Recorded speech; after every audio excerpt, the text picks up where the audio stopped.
साबिक वफाकी वजीर दाखिला अवामी मुस्लिम लीग के सरबराह शेख रशीद अहमद का कहना है कि हुकूमत को 3 दिन से पेट्रोल माफिया कीमत कम नहीं करने दे रहा। हुक्मरानों के 150 करप्शन के केसेस को सुप्रीम कोर्ट बहाल करेगी। नैब तरामीम कालदम होंगी।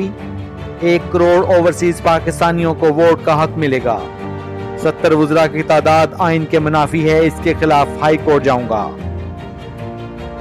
पीडीएम अपने अंजाम को पहुंच गई है।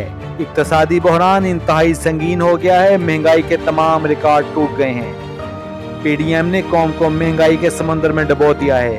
मुफाहमत या मज़ामत का फैसला होने वाला है। वज़रा अपने हलकों में भी नहीं जा सकते। 21 वज़रा बेमहकमा हैं। बिलावल पाकिस्तान में बतौर मेहमान अदाकार आते हैं, दफ्तर नहीं जाते। कर्जे के लिए भी आर्मी चीफ को फोन करने पड़ रहे हैं।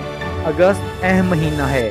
इलेक्शन कमीशन के मफरूजों और तजादात के पीछे शरीफों और जरदारी का चेहरा है। ज़ेर मुबादला के ज़खायर, तरसीलात और एक्सपोर्ट कम हो रही हैं। वजीर खजाना एक हफ्ते टैक्स लगाते हैं और दूसरे हफ्ते उठा लेते हैं। अब तक इस सारी आईनी तरामीम मुल्क के लिए नहीं, इनकी ज़ात और मफाद के लिए की गई हैं। सैलाब से मुतल्लिक फोटो खिंचवाने पर जोर है, जबकि स्टेट बैंक का गवर्नर मुकर्रर करने का वक्त नहीं है। उर्दू की दुनिया में आपको मजीद मालूमात मिलती रहेंगी। अगर आप जनरल अयूब खान की हालात ज़िंदगी के बारे में जानना चाहते हैं तो यहाँ क्लिक करें।